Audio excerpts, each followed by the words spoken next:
Inihahandog ng Baliwag Production ang dulang pinamagatang Hiling ng Puso.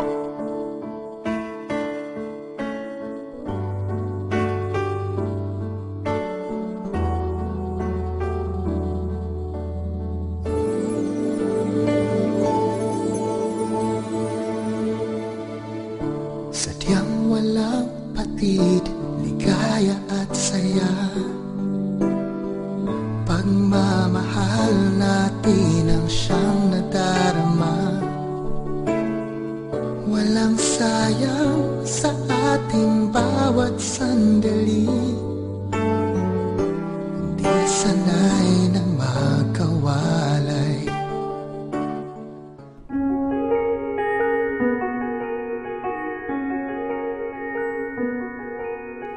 Lubhang napakahalaga ng papel na ginagampanan ng mga magulang sa isang pamilya. May kasabihan nga na ang pamilya ay sumasalamin kung sino at kung ano tayo ngayon. Ako po si Jeneline de la Cruz, 19 na taong gulang at nasa pangatlong antas sa kolehiyo. Ang ate Kara ko naman ay katatapos lang niya sa pag-aaral. Kayod kalabaw ang aming mga magulang sa pagpapaaral sa amin. Hanggang isang araw, Nay, Tay, mag-aasawa na po ako. Ano? Magpapakasal na po ako. Katatapos mo pa lang? Hindi mo pa nga kami natutulungan? Ito na lang ba ang igaganti mo sa amin? Anak, bakit biglaan naman? Wala kaming tutol sa relasyon ninyo ni Piping. Pero, sa usaping kasalan, wag naman. Buntis na po ako, Nay. Sana mapatawad niyo po ako. Nagmamahalan kami ni Piping at sa ayaw niyo at sa gusto ay sasama na ako sa kanya. Wala kang utang na loob! Pawis at dugo ang pinuhunan namin makatapos ka lang! Tama na! Wala na tayong magagawa. Nandyan na yan. nang gabing iyon ay umalis si ate sa bahay at tuluyan na silang nagsama ni Piping. Magmula rin nang umalis siya, ay naging mahigpit na si tatay sa akin. Malapit na ako mauli sa klase. Patay ako nito. Kailangan ko nang umalis. Tay! Alis na po ako! Sige, mag-ingat ka anak. Uwi ka ng maaga. Huwag ka nang maglakwats ha. Opo, Tay! Oh, Jen! Bakit ngayon ka lang? Pasensya na. Marami lang akong ginawa. Alam mo naman si tatay. Oo nga pala, no? Alam mo bang may bagong lipat dito sa paaralan natin? Galing siya sa prestiyosong paaralan sa kabilang bayan. Talaga? Lalaki o babae? Lalaki. Gwapo ba siya? Medyo may kagwapuhan din. Aray! Bulag ka ba? Pasensya na miss, nagmamadali kasi ako. Walang mudo. Umalis lang bigla, hindi man lang ako tinulungan damputin ang mga gamit ko. Jen, siya yung sinasabi kong bagong lipat dito. Sabi ko sa'yo, di ba? Gwapo siya. Gwapo sana, bastos lang. Halika na nga, pumasok na tayo.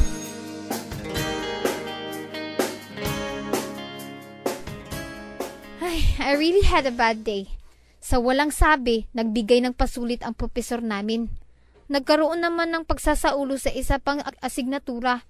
At higit sa lahat, sa kagandahan ng umaga, nakatagpo ako ng lalaki na bastos. Miss, sandali. May lalaking tumatakbo palapit sa akin. Ano kayang pakay niya? Ay, buti at naabutan kita. Nais ko lang sanang humingi ng paumanhin sa nangyari kanina. Naalala mo pa ba? Ako yung nakabunggo mo sa iyo kanina. Tama, ikaw nga. Bigla ka na lang umalis, di ba? Hindi mo man lang dinampot ang mga gamit ko. Pasensya na. Nagmamadali kasi ako nun. Huling-huli na ako sa klase. Tapos hinahabol ko pa yung pasulit namin. Pasensya na talaga. Para makabawi ako, ililibre na lang kita ng hapunan. Nako, hindi na kailangan. Pauwi na rin naman ako eh. Ganon ba? Sige, ihahatid na lang kita. Mas lalong hindi pwede. Paggagalitan lang ako ng tatay ko. Ganon ba? Ay, ako nga pala si Third. Ang lambot ng kamay niya. I see. Anong kurso mo? I'm taking up mechanical engineering. Ah. Ikaw, ano nga pala ang pangalan mo? Ako pala si Jen. Kinagagal akong makilala ka. Wow, bagay sa iyong pangalan mo ah. Napaka-best ko naman ng lalaking ito. Nako, hindi naman. Maganda lang talaga ang pangalan ko. Magmerienda na lang tayo. Sagot ko, para naman may kaibigan ako dito. Okay lang ba? Ano kasi third Sige na, ako ang bahala. Sige na nga, basta saglit lang tayo ha, kasi gumagabi na. Sige ba, halika na. Doon tayo sa cafeteria.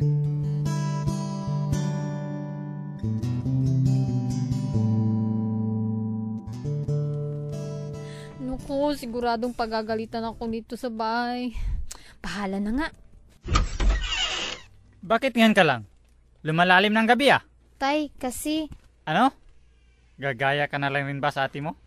Mag-aasawa ka na rin ba ng maaga? Tay, hindi po. May tinapos lang kaming proyekto sa paaralan. Siguraduhin mo lang na nagsasabi ka ng totoo sa akin. Kung hindi, malilintikan kita. Arsenio, tama na yan. Anak, magapunan ka na. Opo, inay. Ito talagang si third pahamak. Pero di bali na nga, masaya naman siyang kasama.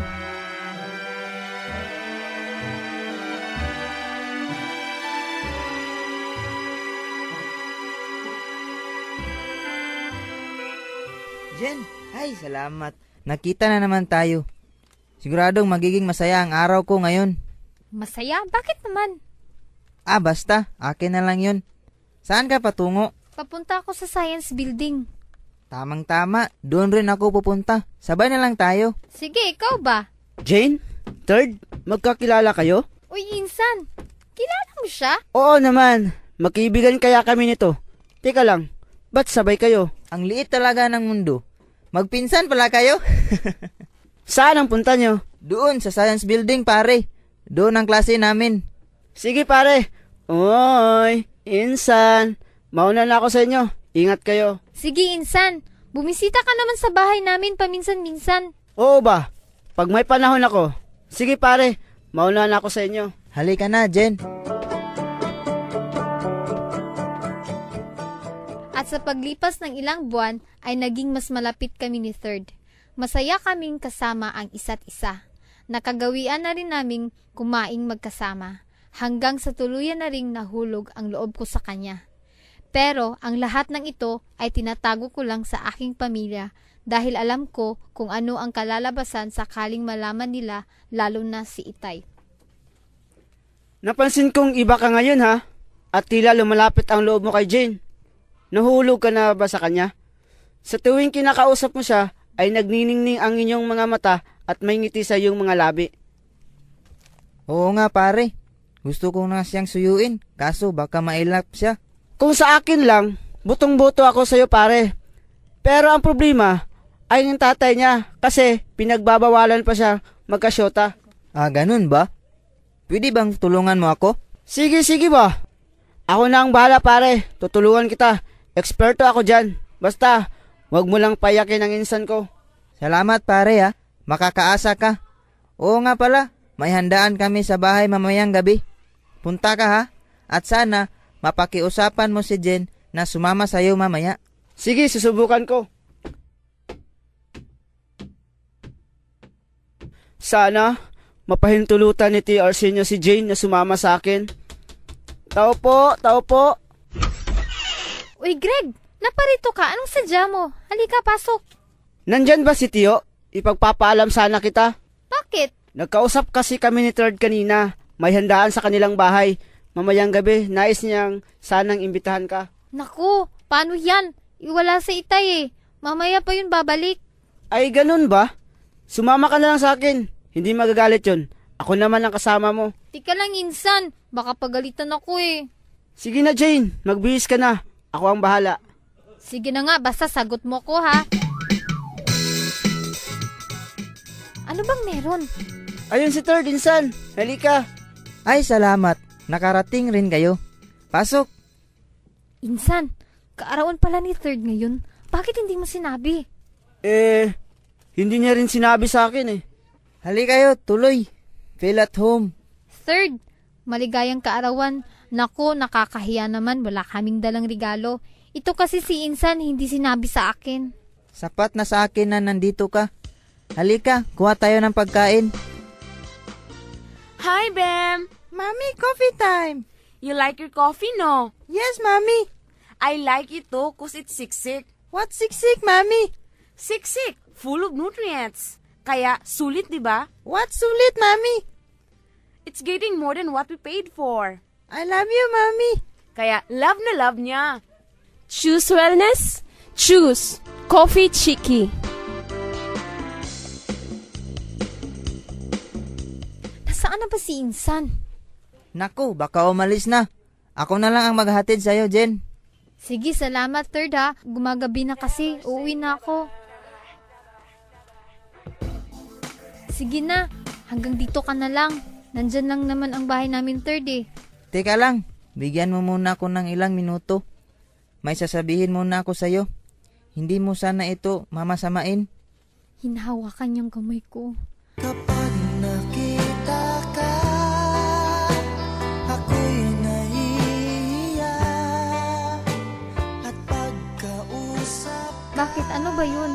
Juan, kasi matagal ko nang inaasam ang dumating ang pagkakataong ito. Sinisigaw ka ng puso ko, Jen. Lagi kitang iniisip. Lunod na ako sa pagmamahal sa'yo. May pag-asa pa ba ako sa puso mo? Ano ba ito? Ano bilis na tubok ng puso ko? Nakakabigla ka naman. Pwede ko bang pag-isipan muna, third?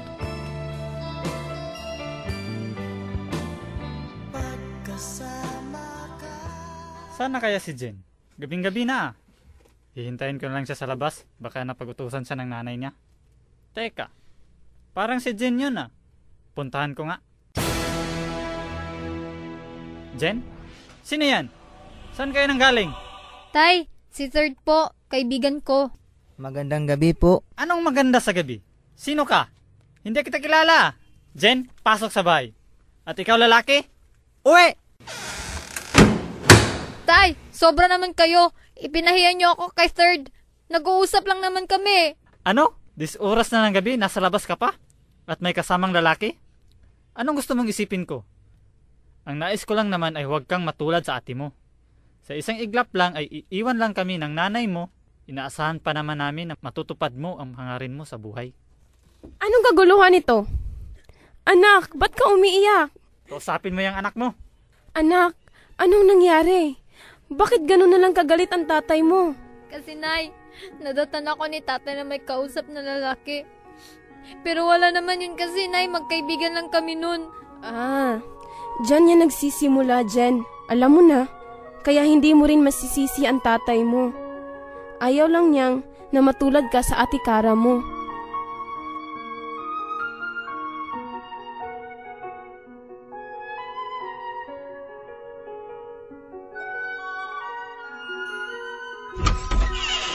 Oh, Kara, mabuti at dumating ka. Bakit, Nay? May problema ba? Hi, kagabi lang nagkagulo dito sa bahay. Ano? Bakit? Kayo na ng kapatid mo ang mag-usap. Jen, anak, nandito ang ate Kara mo. Huwag ka nang magmukmuk dyan sa kwarto. Pupuntahan ko na lang siya sa kwarto niya, Nay. Jen! Jen! Buksan mong pinto! Ate. Oh, anong nangyari? Bakit ka umiiyak? Ate, pinagalitan ako ni tatay kagabi. Ano? Bakit? Anong nagawa mo? Nahuli niya akong may kausap na lalaki sa labas ng bahay natin, ate. Lalaki? Sino naman ang lalaking yan? Si third po, ate, schoolmate ko. Naliligaw siya sa akin at inamin kong nahuhulog na rin ang loob ko sa kanya.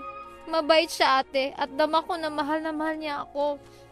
Alam mo, Jen, ang lahat ng yan ay napagdaanan ko na. Hiling ko lang sa'yo, huwag mo sana akong pamarisan. Though I can say that I am happy now, still, I don't want you to follow my footsteps. At higit sa lahat, ang mabigong muli sina inay at itay. Hindi ko naman sila bibiguin, ate. I have learned from you. At nais ko rin makamit ang mga pangarap ko. Kung hindi ka na talaga mapipigilan, kausapin mo sina inay at itay. Ipaliwanag mo sa kanila ng maayos.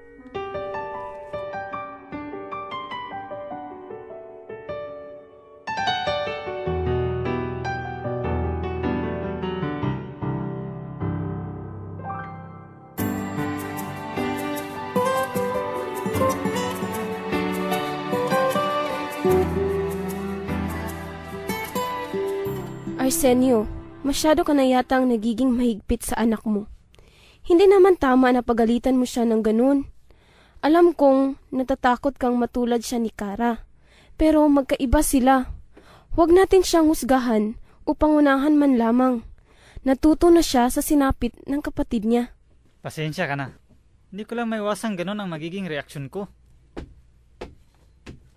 Nay, Tay, sorry po. Inaamin kong nahuhulog na ang loob ko kay Third. Pero wala kayong dapat na ikabahala. Nasa wastong pag-iisip na ako at alam ko ang mga limitasyon ko. I have grown up and I know what is right and wrong. Pero kung ipagbabawal nyo pa rin sa akin ang magkarelasyon, irirespeto ko po ang desisyon nyo. Anak, patawad kung masyado ako mahigpit sa'yo. May tiwala naman ako sa'yo. Pero hindi ko lang maiwasang mag-alala. Kung talagang mahal mo siya, tatanggapin namin. At sana huwag mo kaming biguin, anak. Tay, Nay, salamat. Iisang pag-ibig ang nais makamit, yun ay ikaw. Nag-iisang pangako na di magbabago para sa'yo.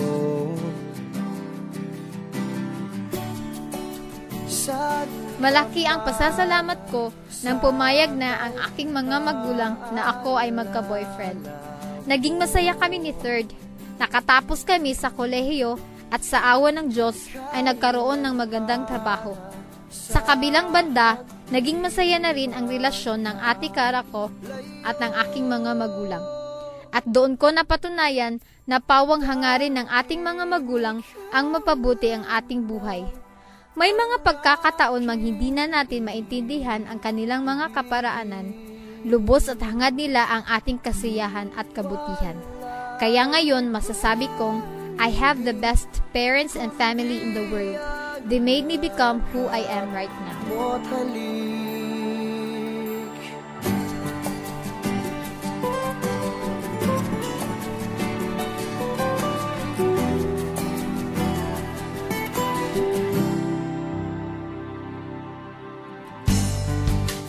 Di malilimutan mga araw natin kay sarap balikan. Salamat sa inyong pakikinig. Sana'y nasiyahan kayo sa aming dulang panradyo. Mga tauhan: Jeneline Lumbay bilang si Jen, Arturo Lim III bilang si Third, Franklin Atilio III bilang ama ni Jen, Mirabel Pangilinan bilang nanay ni Jen, Jomi Andahang bilang ate Kara, at Gretel Vergara bilang si Greg. Maraming salamat. Layo